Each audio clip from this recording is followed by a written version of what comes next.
Good evening. There were an estimated 500,000 Liverpool fans on the streets of the city today for the club's Premier League victory parade. Scenes of unbridled joy, though, turned to complete horror when a car collided with the crowds. It happened at around 6 o'clock, just as the parade was ending. Eyewitnesses described diving out of the way of a car ploughing into people at speed. The crowds tried to stop the driver. Emergency services, already on standby for the parade, were on hand within seconds. And police were very quick to say they have arrested a 53-year-old white British man from the Liverpool area and are asking people not to speculate about what has happened. The Prime Minister has described the situation as appalling and said he is being kept updated. Our first report now from Jonathan Brown in Liverpool, and a warning: his report does contain upsetting details. In the moments after Liverpool's Premier League trophy parade passed by, ambulances are guided to the injured. The crowd still chanting, unaware of the horror unfolding just around the corner. This shows the moment the incident unfolded on Water Street in Liverpool at around 6 o'clock. It left several injured. Just calm down. Missing others by just a few inches. The people carrier car was coming directly towards us, so I pulled my friend out the way, who then had hold of her daughter, who's 11 years old, and pulled her out the way, and it missed us by about this much. There's people screaming, there was people shouting, there was people on the floor. My friend's daughter was crying that she didn't want to see them. We just kept saying, just keep walking, because we just had to get out the area for her and for ourselves. An estimated 500,000 people turned out to see Liverpool celebrate their league title's success. But in the hours that followed, the wounded, including women and children, were moved to neighbouring restaurants by paramedics.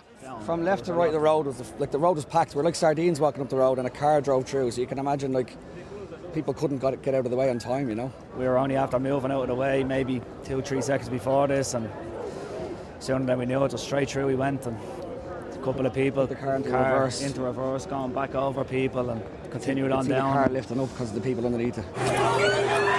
Tonight, Merseyside Police say they've arrested a 53-year-old man who's described as white British, while a large section of the city remains closed off. They've asked people not to speculate on the circumstances around what happened. Jonathan Brown, ITV News, Liverpool.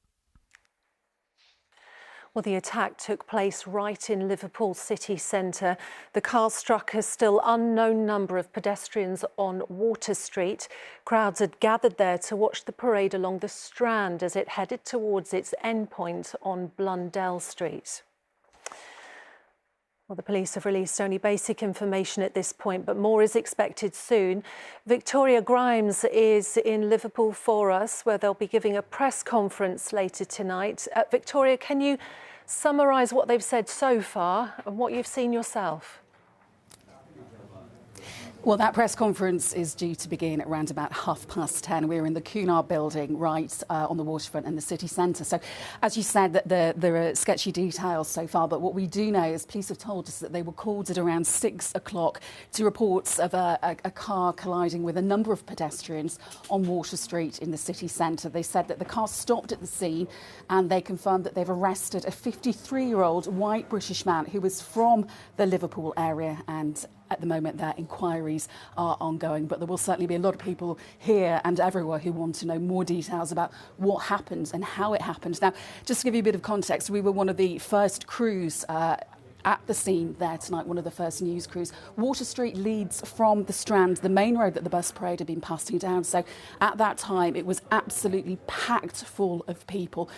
Witnesses described it as being like sardines on the street. When we got there, there were just scenes of chaos. There were hundreds of police officers there, emergency services vehicles. We saw people being stretchered into ambulances. 2 restaurants nearby were being used as makeshift medical centres, and people around who had just come to celebrate their team on what was a huge day for Liverpool Football Club and the city's fans, and then it so quickly turned to tragedy.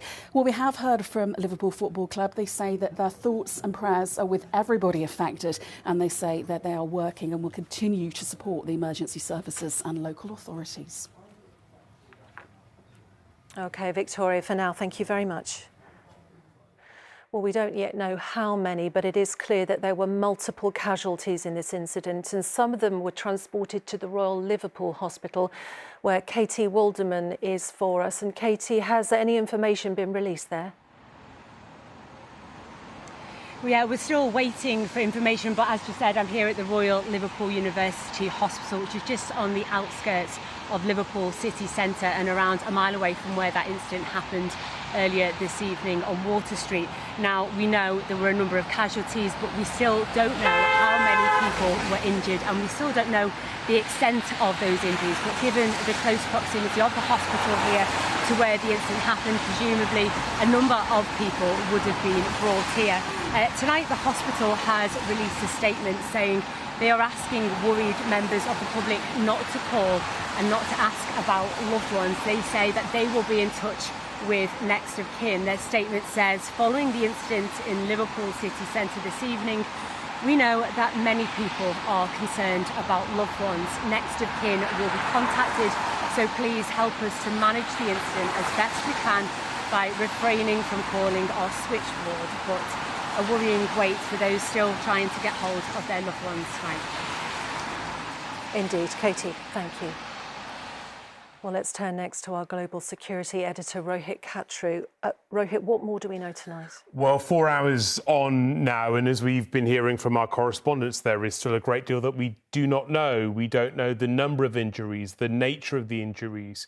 We don't know whether there is any suspicion that this was a terrorist attack.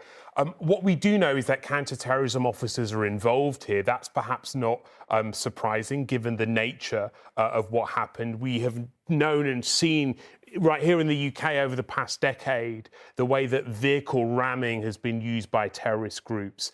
So far, though, I'm not seeing many of the early indications that we often see after an attack to indicate that it is terrorism. Perhaps we'll hear more from the police at that news update very shortly. We have heard from the Prime Minister, Keir Starmer, who said earlier the scenes in Liverpool are appalling. My thoughts are with all those injured or affected.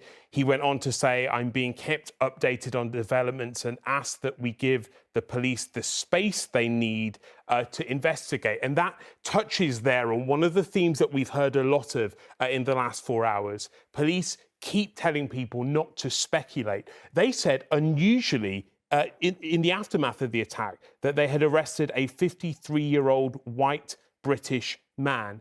Very unusual for police to give out the ethnicity of someone they've arrested in circumstances like this. And I think this is down to what happened also in Merseyside 10 months ago, the Southport killings, where speculation got out of control. We saw the violence that followed in towns and cities right across the UK, and perhaps the police have been guided by that in the way that they're responding today. But there is still a lot we don't know, and perhaps we'll learn more in the coming minutes of that news conference. Yeah, OK. Rohit, thank you. Well, let's return now to Jonathan Brown in Liverpool. And Jonathan, you were there to cover the parade, just as all of the fans were, when suddenly everything changed. Can you tell us how events unfolded from your perspective?